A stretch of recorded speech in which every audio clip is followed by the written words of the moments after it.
Hi, I'm Erik, and this is Adventures in Golf. It is said that the golfer's main opponent is nature. And in this episode, she's fighting back.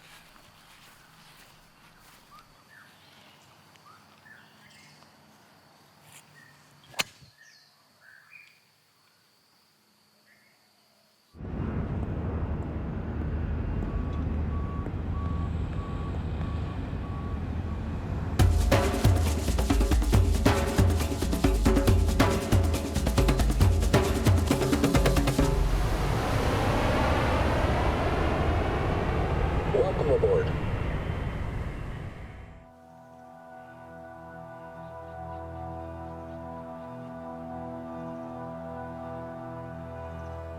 There's a part of me that feels like this was meant to be a golf course. I've always had that feeling here. I will go play a few holes by myself, and in the right lighting, when the sun's setting through these mountains, you feel like you're the luckiest person alive.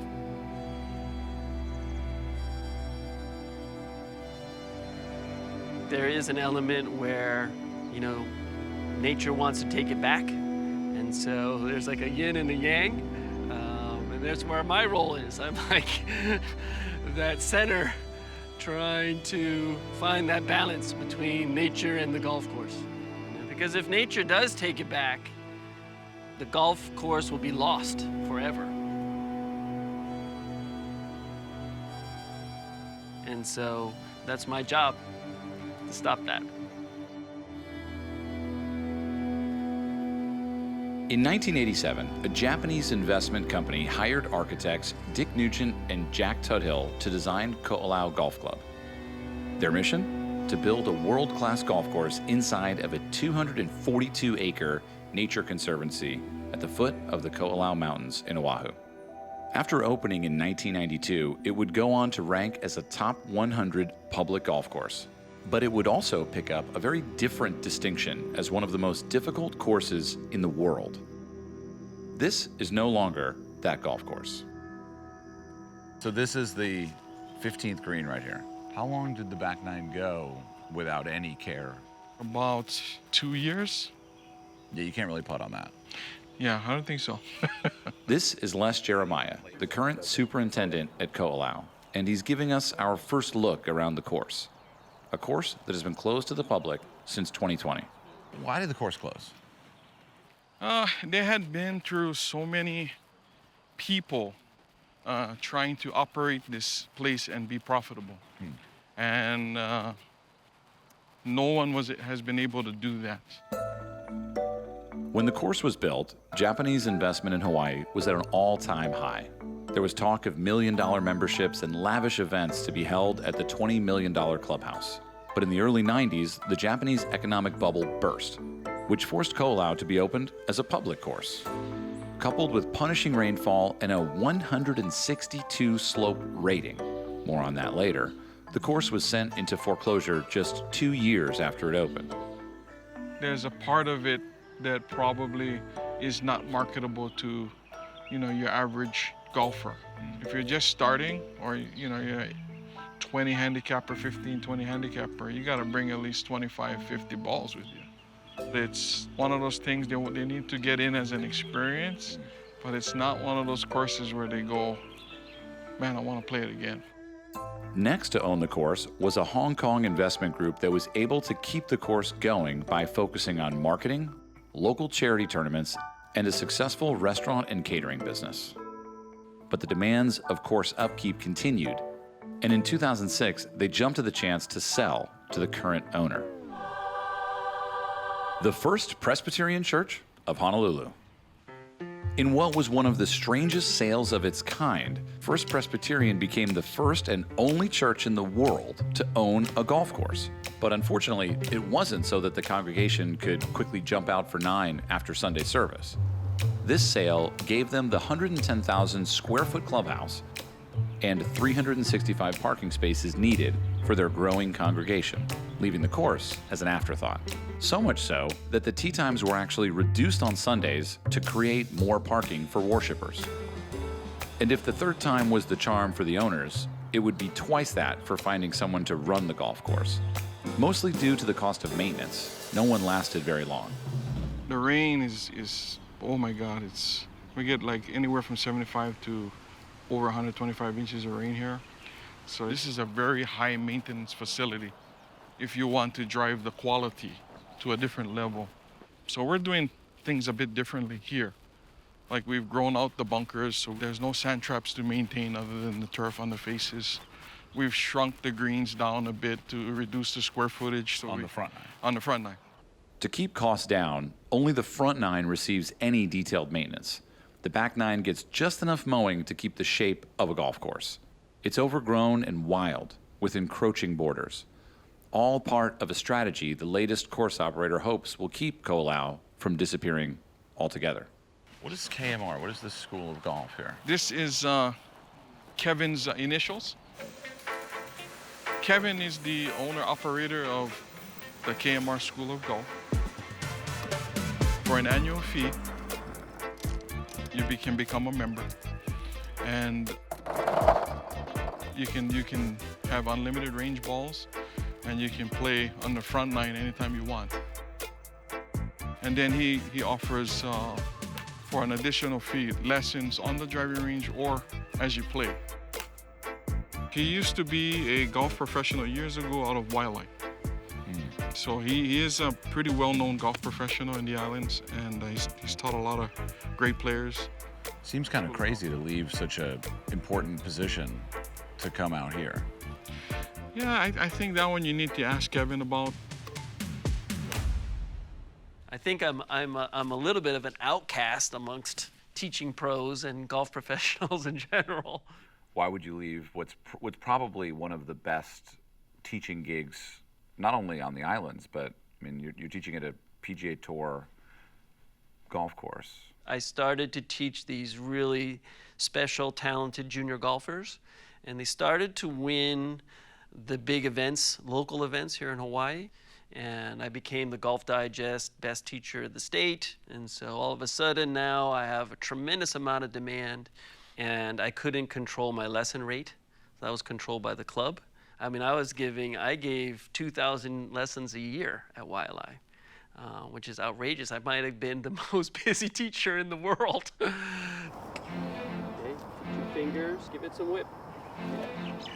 And at some point, are you just like, I've had enough, or I have a new opportunity, or what? How does that? I saw a documentary on PBS about the Juilliard School of Music, and the teacher was being interviewed, like we're doing now, and they talked about when she met Isaac Perlman, famous violinist, for the first time, and she said that at that moment she knew, she would just dedicate her life for that kind of talent, right? Seeing something that special, and I kind of felt that way with what I had with my junior golfers. And so 2003, I kind of put all my playing on the back burner and my goals, and I really wanted to, give these talented juniors a chance to train, properly, which was basically every day. So Kevin picked up his clubs and moved his school into the Ko'olau clubhouse. And that was when? 2003. Of the 2 Bukowskis, which was your favorite? That's a good question because it changes. For me, I wanted to share that with the junior golfers, so I put those in my office as a daily reminder. There's a light somewhere. It might not be much light, but it beats darkness. Be on the watch. I want those kids to know if you're going to play this game of golf, it's not going to be an easy road. There's a lot of fight, a lot of perseverance. You got to give up a lot. And then in the end, it's going to be worth it. This group has like 6 pros, so all of them had different journeys in their lives. Some of them have gone on to be doctors and lawyers, and some of them were tour pros. So Lawrence Chan played the Korn Ferry Tour, and Tad Fujikawa almost won the Sony Open at age 16. And Marissa Chow is still playing. She's been on the Epson Tour, and then next to her, Stephanie Kono. She played on the LPGA. You know, it seems like yesterday that they were right here, right in this room. So, yeah, they're a part of this place. We started with just 5 kids in 2003, and then we ended up with about 30 kids in 2008. Then 2016, I got my last 4 go off to college, and then I wanted to get into teaching the adults again, and that was fine until COVID hit.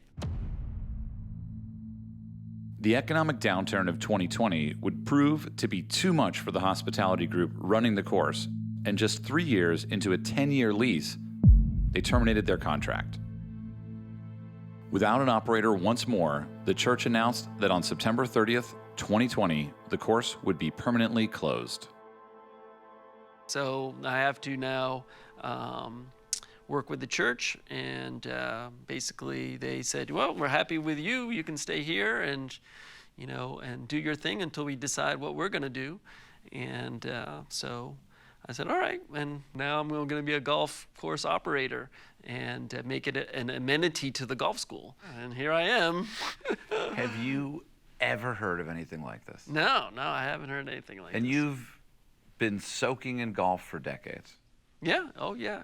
I mean, it's my whole life, really. So how long, when they proposed you run the golf course, how long did you think about it before saying yes? So I had about a month to think about it. Right. And so I didn't realize what I was getting into.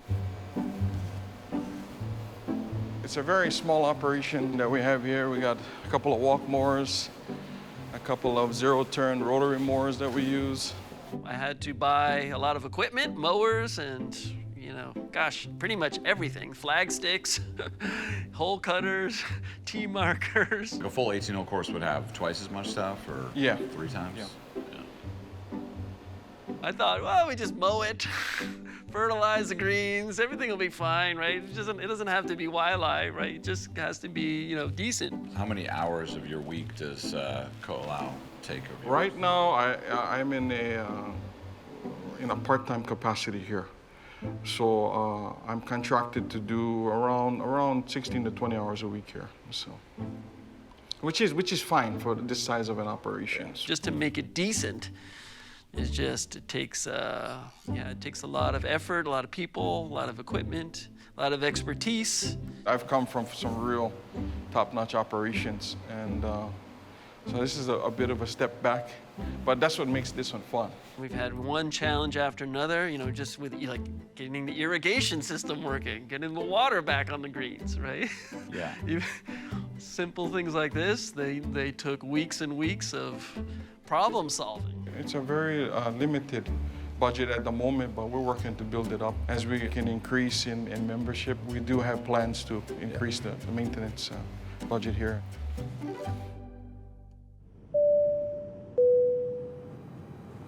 Hey, I want to take a quick second and thank United Airlines for allowing us to travel the world these last 8 years and make this show.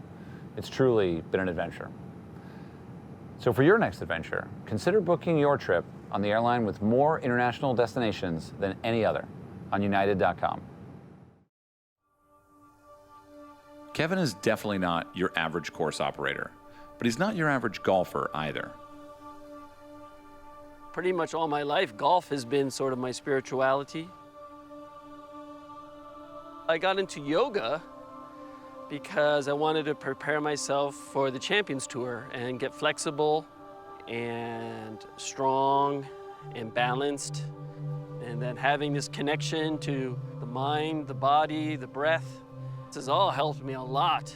Staying calm and control my emotions on the course. And handstand was just a challenging pose that just called to me. It's the amazing sense of freedom and meditation. You're on this weird precipice of danger and stillness and calmness, and yet you have to focus and constantly be aware of your legs and your center of gravity and your alignment. So in some ways, there are a lot of similarities between the golf swing and doing the handstand practice. And so that's probably why in yoga that probably most drew me to it. 2016, I decided to work back with adults again.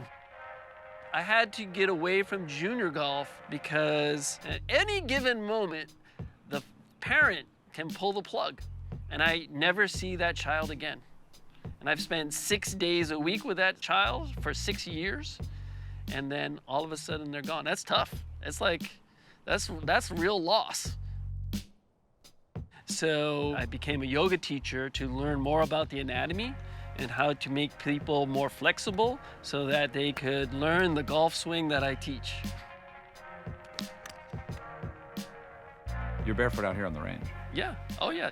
The shoe in golf can sometimes be like a cheat, and so to hit balls with your bare feet, you're gonna get better balance, but to feel the earth in your toes in the grass, it is a great feeling. Tell me about your mentors. It's Mac. So Mac comes in around right after I start at Wildlife, maybe 87, I meet Mac. For those that don't know who Mac O'Grady is. Yeah, Mac O'Grady is kind of this, he's an enigma. He's got a reputation that is quite difficult at times. I think he thought he had the perfect swing, biomechanically and anatomically. How can I not be contented with that expose of art sashaying from the heavens? He was promoting his methodology to young pros like myself. It was very interesting and, of course, very charismatic. It's very easy to be drawn into his narrative. And so, yeah, I started to learn from him. And I teach that method in a very general, filtered down version that people can understand. It's not open. It's a golf school. Just a golf school, Yeah. just a driving range, and that's it. No, we have the front nine open. So you're not familiar with KMR School of Golf? No, I'm not. I live in Seattle, but I played here, I want to say 20 plus years ago. Okay. And I was dying to play the course again. I heard someone told me the back nine's closed, and I'm like, oh, what's going on?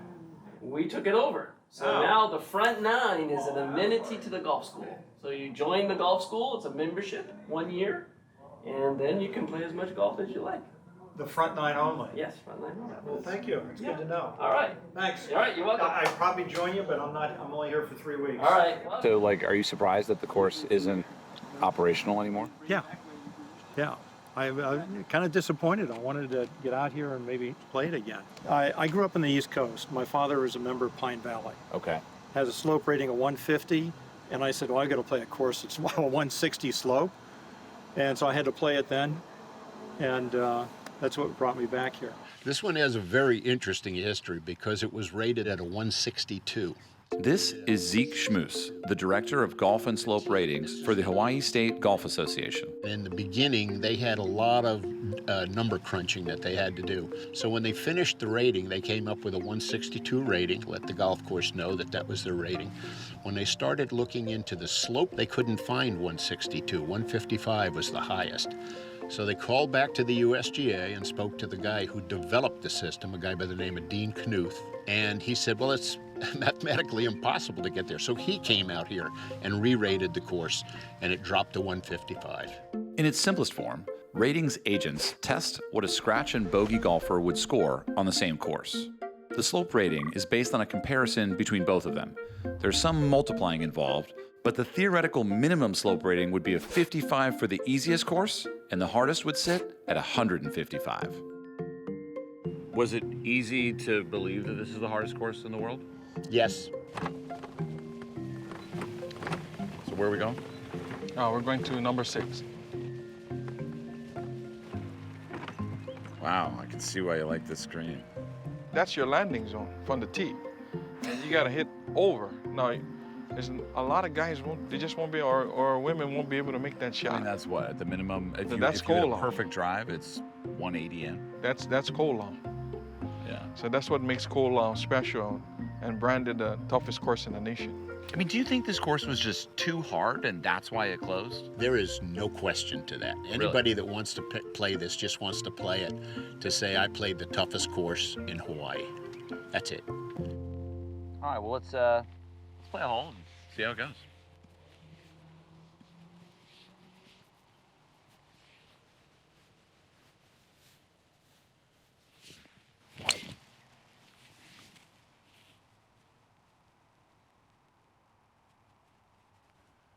I think the hole turns a little left. That should be, Oh yeah, it does. Dog should be legs. on the left side. The biggest reason I wanted to keep this course alive for 9 holes is to give people playing lessons. There are some people that they only practice. All they do is hit balls on the range and hit balls on the course, and they don't play golf in a traditional manner. What do you think of that? I think that's fine. Yeah. So maybe that's their meditation, their stress relief. Yeah. They want to master maybe hitting the golf ball and getting the ball in the hole for 18 holes and posting a score. Maybe that doesn't interest them that much. Yeah. I can associate with that. Do you play golf these days? Oh yeah, I play every day. Where do you play? I play here, of course. No, but do you play for Yeah, you? I play with them. But do you play for you? No, no. When was the last time you played 18 for you? Yeah, I don't know if I've ever done that. Probably practice rounds at tournaments. I might do that. Oh, that's about as good as I can hit it. If I make an eagle on a course that was like closed, maybe it's an albatross. That was very nice. It's a good shot, right? I was impressed by that. What's the future with this property? Yeah, I mean, I'm not, it's a transition period right now with what the church is doing. Well, what is Ko'olau to you?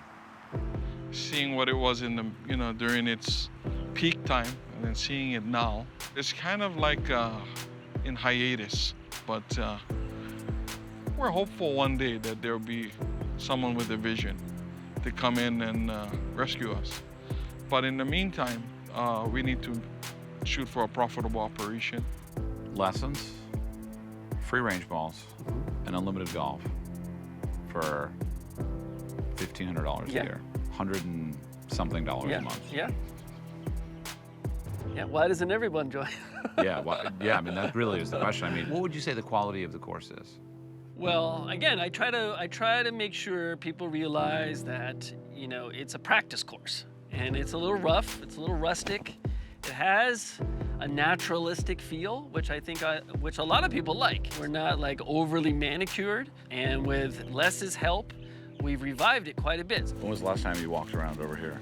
It's been a while. My focus is more on the front, so. Yeah. The amount of moss.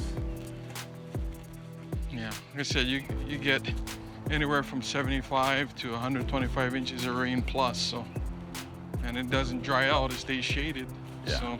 And I mean, I'm sure like operationally, if it was functional, people would be clearing all this stuff. Yeah, that's what we were, mentioning earlier, right? The normal operation, you got a lot of hand detail. They gotta cut this stuff back and keep it, semi-manicured. And that costs money. Yeah. It costs Yeah. money. And people say, well, who pays for the mowers? Who does the mowing? Who does all the maintenance? It all comes from me and my lessons. It's all. There's no $1 million or billionaire owner. It's just me. And then I have a staff, so now you have a responsibility also, to provide them with some kind of stability and income. Yeah. And so that's another responsibility I never had. What's going through your head? Just thinking of the past, how it used to be. I feel that we are hanging on to hope that we can take this in a direction where we can revive this property to the way it deserves to be. We'll do the best we can to keep the legend alive, I guess. Fourth hardest hole in the world. Yeah, this is number 4. All right, I got to think about this putt here. All right, a little left to right. Seems like they're grabbing more than I think. It's going to be slow. Oh, he did. Nice birdie. Thank you, sir. Man, let's go, Zeke.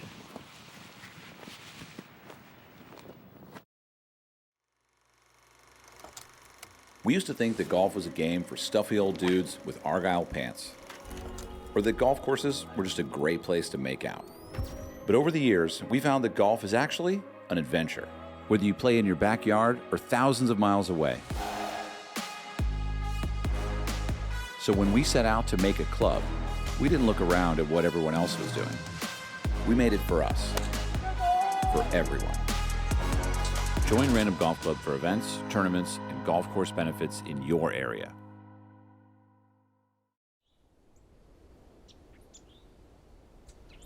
You said yesterday people didn't think you could pull this off. Yeah, they still think, my peers.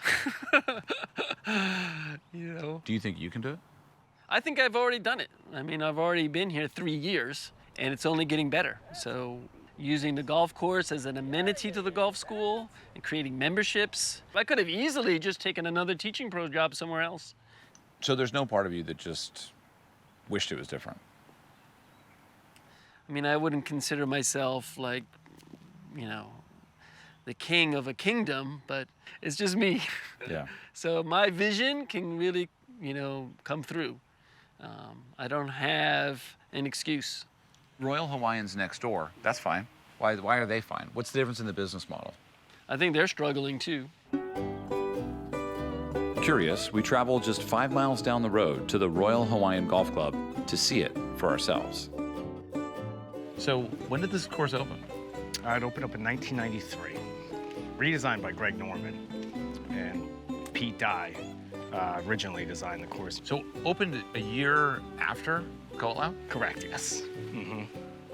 I mean, so my big question is like, what's the difference?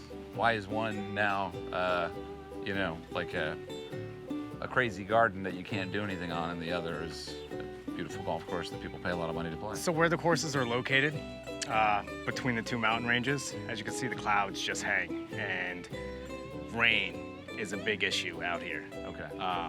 Massive amounts of rainfall, especially during the winter seasons. And do you get less than Ko'olau? Drastically less than Ko'olau does. Interesting. Mm-hmm. Already I can tell this course is different. I don't know if it's the proximity to the mountains, or it could be the fact that there's no moss all over. There's no branches in the cart path. All in all, you know, it's an experience you can take for granted, which is that this golf course is open for business. How long have you been the head pro here? 6 years. Okay. So you were here before Ko'olau closed? Yes, I was. All right. That'll work. Are you at all like scratching your head as to why they closed? I mean, I'm not really quite sure what happened, why they closed, but I mean, it's hard to get golfers to go out there and play. Even in the summer months too, with the amount of rain that they get over there, the conditions they can be pretty nasty. Have you gotten better here because the course is harder? Short game, yes, absolutely. I've learned to not just grip it and rip it, actually play the shot and maneuver my golf ball around the course. Oh. Solid roll, good speed. Thanks. How different is the maintenance over there as compared to the maintenance here? I mean, it's difficult to maintain a property as vast as this is. You got to know what you're doing out here, and the super knows what he's doing, and he's doing a good job. So I give him a lot of credit for what he does. Okay, ace cam is live. How many hole-in-ones you got, Lon? 3. Let's go. Ah. Get left. It's all right. You're all right. Easy up and down. You chip that in for birdie. What do you think is going to happen over there? I mean, a lot of locals would like to see it reopen. Only time will tell. You know, I'm gonna try my best to keep things as is, but yeah, I mean, the course is like my life. I mean, it's, this golf school, the golf course, the staff, my students, and not that I don't mind it because I love what I do. So it's not like, you know, it doesn't feel overbearing or overwhelming at all. And again, I look at it always as this amazing opportunity. Yeah. So I always remind myself of that. But I'm here 7 days a week, oftentimes 12 hours a day. And you know, for a lot of people that would be way too much. But for me, it's just normal now.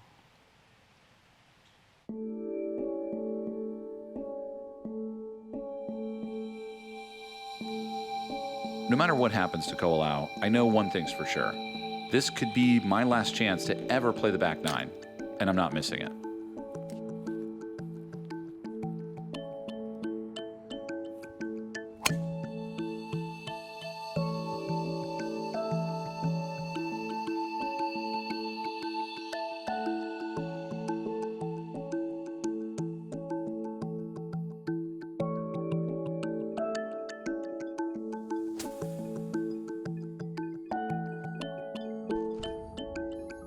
As I wade through the unkempt fairways of this golf course and wonder if it's perhaps more of a golf corpse, I am reminded of a line from Charles Bukowski's poem hanging on the wall of Kevin's office, The Laughing Heart.